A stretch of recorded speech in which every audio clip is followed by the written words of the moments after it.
Hello everyone and welcome to Testbook super coaching. So आप सभी लोग अभी तक इस चीज़ से वाकिफ हो चुके होंगे कि एसएससी के प्रोटेस्ट चल रहे हैं। बहुत सारे स्टूडेंट्स एंड टीचर्स जा रहे हैं एसएससी के प्रोटेस्ट को लेके। लेकिन मैं एसएससी के प्रोटेस्ट के बारे में बात नहीं करने वाला हूँ। मैं यूजीसी नेट एग्जामिनेशन के बारे में बात करूंगा। यूजीसी नेट एग्जामिनेशन जो अभी कंप्लीट हुआ है, एनटी के बारे में भी बात करेंगे। और मैं हिस्ट्री के स्टूडेंट के साथ भी बात करना चाहता हूँ, साथ ही जो दूसरे एस्पिरेंट्स हैं जिन्होंने इस बार एग्जामिनेशन दिया था और कुछ उनको दिक्कतें महसूस हुई थी, उन सब के साथ में बात करूंगा। तो प्लीज़ इस वीडियो को ध्यान से देखेगा। लेकिन सबसे पहले मैं आपको एक मैसेज दिखाना चाहता हूँ एक स्टूडेंट का। एक स्टूडेंट 2 दिन पहले मुझे इंस्टाग्राम के ऊपर मैसेज करते हैं। वो क्या लिखते हैं कि मैं आपका स्टूडेंट हूँ और इन्होंने इस बार नेट एग्जामिनेशन दिया, 2-3 क्वेश्चन से इनका नेट मिस हो गया। और मिस होने का रीजन क्या है? खुद नहीं है, रीजन खुद नहीं है, एनटीए। क्योंकि जब इन्होंने आंसर कीज चेक किया, और हमने भी आंसर कीज इस बार चेक की थी, तो हमने चैलेंज भी किया इनफैक्ट, लेकिन एनटीए ने बहुत सारे क्वेश्चंस के आंसर्स बदले ही नहीं जो क्लियरली मिस्टेकन थे। बहुत बड़ी उन्होंने मिस्टेक्स की हुई थी, यहां पे खुद भी लिख रहे हैं। ठीक है, क्लियरली ऐसे 5-6 क्वेश्चन थे जो डिजर्व करते थे जो ड्रॉप हो जाएं। 2-3 क्वेश्चन के तो आंसर चेंज होने चाहिए थे, वो भी उन्होंने नहीं किया। लेकिन आगे देखिए क्या लिखते हैं। आगे ये लिखते हैं कि आप साइलेंट रहे, ये टीचर्स लाइक मी दे वर साइलेंट, कुछ नहीं किया जिन्होंने, इस वजह से हार्ट ब्रेकिंग थे। और इसी वजह से एक तरीके की नॉट अ कंप्लेन बट ये एक्सपेक्ट कर रहे थे कि भाई मैं कोई स्टैंड लूंगा और स्टैंड लेके एंटी के अगेंस्ट जाऊंगा और उनसे बोलूंगा कि आपने इस तरीके से आंसर्स गलत किए, वीडियो बनाऊंगा मैं। और ये उम्मीद कर रहे थे। ठीक है, तो इसके बारे में मैं आप सब लोगों से बात करूंगा। अब देखो, एनटी एग्जामिनेशन कंडक्ट कराता है, बहुत प्रॉब्लम होती है उसके अंदर, आप सभी को पता है। ठीक है, एसएससी के स्टूडेंट्स ऑलरेडी प्रोटेस्ट कर रहे हैं। किस चीज को लेकर प्रोटेस्ट कर रहे हैं? किस तरीके से एग्जामिनेशन कंडक्ट कराया जाता है। ओके, जो एग्जाम कंडक्टिंग बॉडी है, जो न्यूली बॉडी आई है, किस तरीके से एग्जामिनेशन कंडक्ट कराती है। सेंटर्स कितनी दूर दूर फेंकती है, माउस नहीं काम कर रहे होते, कंप्यूटर नहीं काम कर रहे होते, एग्जामिनेशन हॉल के अंदर प्रॉब्लम, ये सारी प्रॉब्लम को लेकर प्रोटेस्ट हो रहा है। अब हमारी जो बॉडी है जो यूजीसी नेट एग्जामिनेशन कंडक्ट कराती है वो है एनटीए। अब एनटीए के साथ क्या क्या प्रॉब्लम है आप सभी को पता है, मुझे आपको बताने की जरूरत है भी नहीं। ठीक है, लेकिन एक बार मैं आप सभी को एक बार रिवाइज करा देता हूं कि भाई कौन कौन सी प्रॉब्लम है जो एनटीए के सामने हमें फेस करने को मिलती है। Hindi English translation, Hindi English translation में मैसिव डिफरेंस होता है, मिस्टेक्स होती हैं, और हमेशा वो क्या बोलते हैं कि इंग्लिश का ही फाइनल वर्जन माना जाएगा। एग्जामिनेशन सेंटर कितनी दूर आपके फेंके जाते हैं। इस बार ऐसी भी लड़कियां थी, ठीक है, जिनकी एग्जामिनेशन 400-500 किलोमीटर दूर फेंके गए थे, नहीं जा पाई, नहीं जा पाती है। पेरेंट्स को साथ लेके उनको जाना होता है, स्पेशली लड़कियों को, तो उनको तो प्रॉब्लम फेस करनी पड़ती है। मेरे पास बहुत सारे ऐसे मैसेज आए थे कि हमारे एग्जामिनेशन सेंटर जो हमने चूज किए थे वो दिए ही नहीं और दूर दूर उठा के हमें फेंक दिया गया। ठीक है, फाइनल आंसर की आती है सबसे बड़ी प्रॉब्लम, फाइनल आंसर की आती है।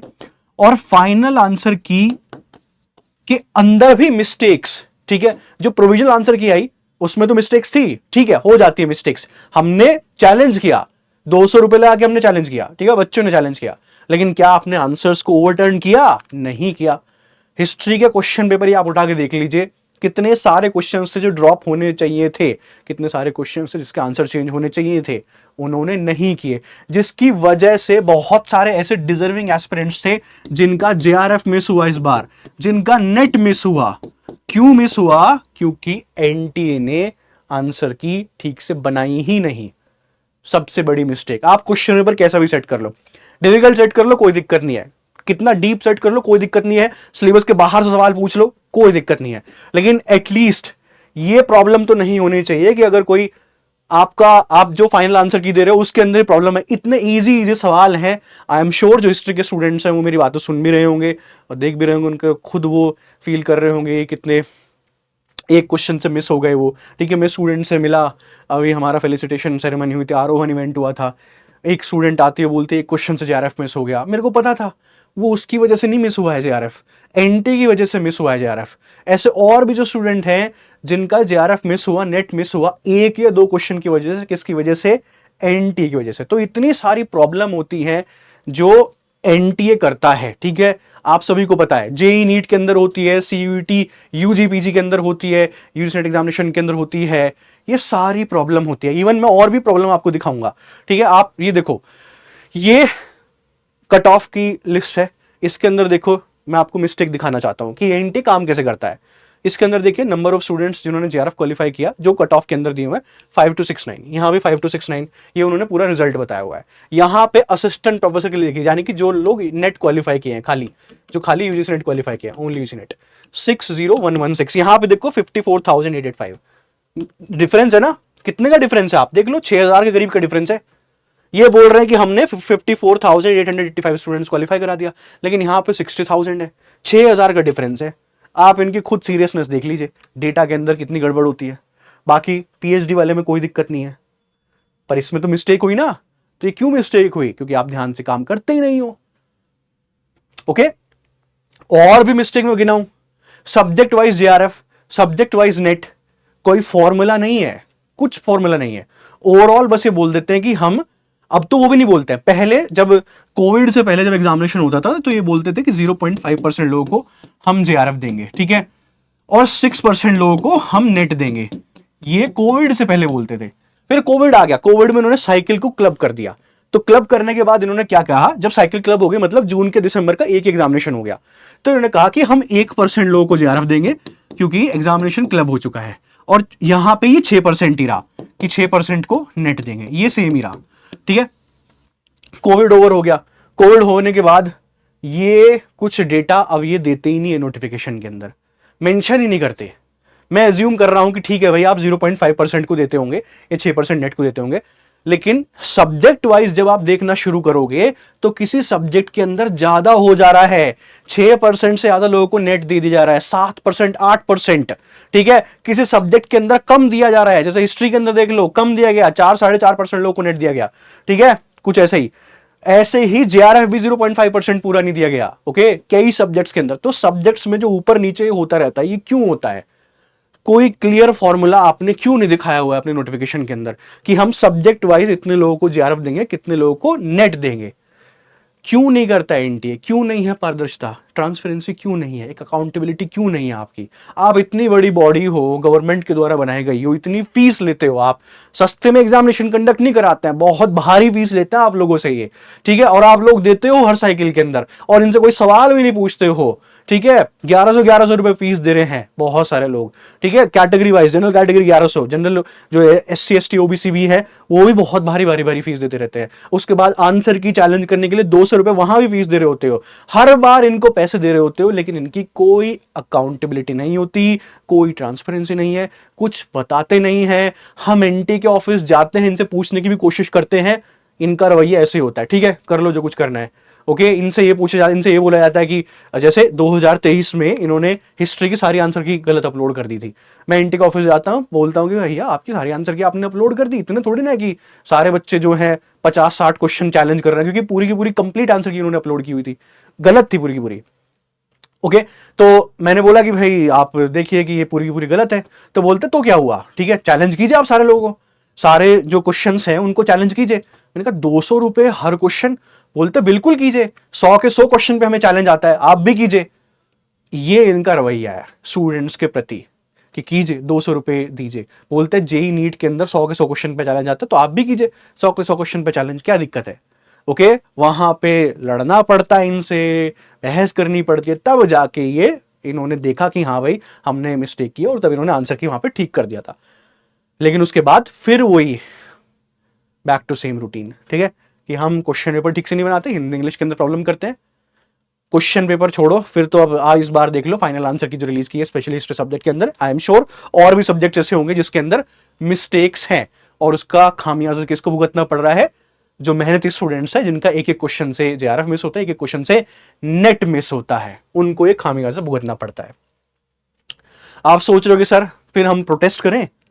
आप ये भी एक्सपेक्ट करते हो कि हम जाएं टेक्स्ट बुक सुपर कोचिंग के ऊपर, हम जाते हैं, ठीक है। मैं आपको दिखाता हूं एक चीज, लास्ट ईयर जब नेट एग्जामिनेशन कैंसिल हो गया था, पता ही नहीं चल रहा था, आपका भविष्य अधर में था बिल्कुल ही, तो आपको तो फर्क नहीं पड़ता, लेकिन हमें तो फर्क पड़ता है, क्योंकि हमारे पास तो बहुत सारे स्टूडेंट्स के मैसेज आते हैं जो दूर दूर बैठे रहते हैं, वो एक्सपेक्ट करते हैं कि हम उनकी आवाज बने, एनटीए तक जाएं।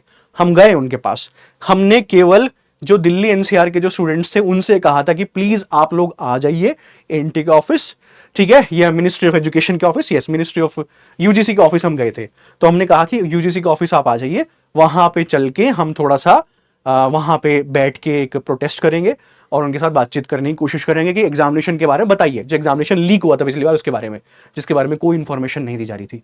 ठीक, आप इमेजिन नहीं करोगे कितने स्टूडेंट्स यहाँ पे आए थे। ठीक है, ये रहा वीडियो, देखो, देख लो कितने स्टूडेंट्स आपको यहाँ पे दिख रहे होंगे, थोड़ा सा आपके दिख जाएगा। ये स्टूडेंट्स थे, बस यही तादाद थी। ठीक है, यही तादाद थी बस, ये स्टूडेंट्स थे। और इसमें भी देखो टीचर्स 2 3, ठीक है 4 5 5 5 6 तो टीचर्स थे और ये टोटल स्टूडेंट्स थे। ठीक है, मतलब इन टोटल हमारे पास कितने स्टूडेंट्स आए थे, 7-8 स्टूडेंट्स आए थे जो दिल्ली के आसपास रहते थे। दिल्ली के ही लोग नहीं आए थे प्रोटेस्ट करने के लिए। तो आप छोड़ ही दो कि हम आपसे बोलें कि आप आ जाइए प्रोटेस्ट कर लीजिए हमारे साथ, आप नहीं आओगे। ठीक है, एसएससी के स्टूडेंट्स गए वहां पे, टीचर्स ने बड़ी मूवमेंट बनाया, उन्होंने लीड किया। ठीक है, और वो गए, प्रोटेस्ट किया उन्होंने। ठीक है, बच्चे अच्छी तादाद में गए, जेल भी हुई उनको। हमारे साथ भी, हमारे यहाँ पे भी ऐसे हुआ था, टेस्ट सुपर कोचिंग की टीम के साथ पुलिस आ गई थी, उन्होंने उठाना शुरू कर दिया। हमारे साथ भी ये चीज हुई थी। अब आता है कि सर अब क्या कर सकते हैं हम। ठीक है, तो आपको एनटे को अपनी बात सुनवानी पड़ती है। जब भी कुछ प्रॉब्लम होती है आपको उन्हें बताना पड़ता है कि आपने प्रॉब्लम की है। ठीक है, हम तो जाते ही आपकी तरफ से बताते हैं कि एनटे से इतनी प्रॉब्लम हो रही है, लेकिन आप कब जाओगे, आप कब बोलोगे कि हाँ प्रॉब्लम है इस चीज के अंदर। ठीक है, जैसे रिजल्ट के अंदर प्रॉब्लम है, इस बार फाइनल आंसर की के अंदर बहुत प्रॉब्लम है, अभी भी आपके पास टाइम है, तो सॉल्यूशन बता देता हूं आप लोगों को क्या सॉल्यूशन है। ठीक है, तो सॉल्यूशन देखो ये रहा, उनके नोटिफिकेशन के अंदर ही मेंशन्ड है। ठीक है, लेकिन इसमें भी बहुत सारी चीजें होती हैं, लेकिन मैं आपको एक वे फॉरवर्ड दिखा देता हूं। जो भी इस बार स्टूडेंट्स हैं जो काफी प्रॉब्लम फेस कर रहे हैं, ठीक है, यहां पे उनके नोटिफिकेशन के अंदर लिखा गया है कि विद इन 1 मंथ, ओके, अगर आपको लगता है कि रिजल्ट के अंदर कुछ दिक्कत है तो with in 30 days from the declaration of result आप कोर्ट के अंदर केस फाइल कर सकते हैं।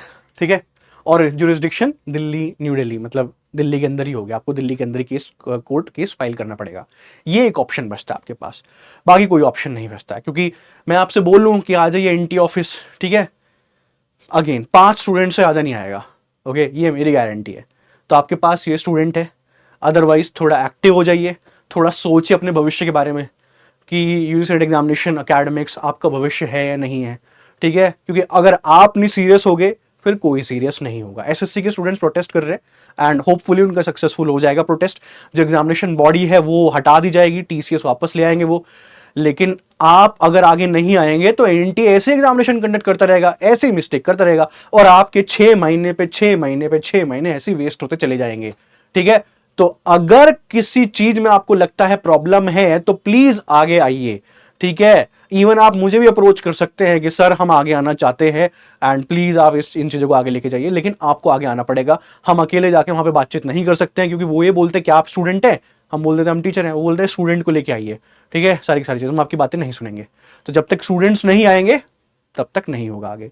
ठीक है, अभी आपके पास ऑप्शन है कि जिनका भी रिजल्ट के अंदर प्रॉब्लम है केस फाइल कर दीजिए, लेकिन आपको क्राउड फंडिंग करनी पड़ेगी, स्टूडेंट्स को जोड़ना पड़ेगा। ठीक है, तो वो करना पड़ेगा भाई, उसके अंदर कोई ऑप्शन नहीं है, थोड़ा सा मेहनत करना पड़ेगा, थोड़े से एफर्ट्स आपको दिखाने पड़ेंगे।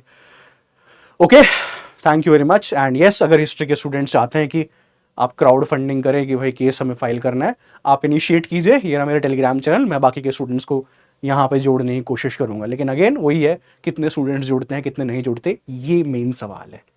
चलिए, thank you very much and hopefully आप लोग भी थोड़ा सा जागोगे, जैसे एसएससी के जो स्टूडेंट्स को प्रोटेस्ट करते हैं अपने ऑर्गेनाइजेशन के खिलाफ, क्योंकि उनका भविष्य अधर में है।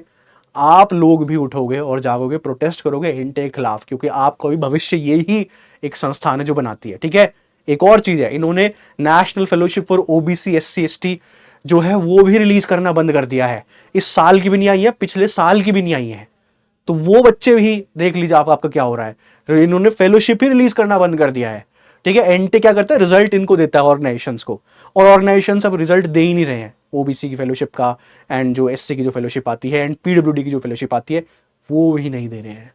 ठीक है, पिछले साल तक की नहीं आई है, इस साल तक की तो भूल जाइए। ओके, चलिए, थैंक यू वेरी मच।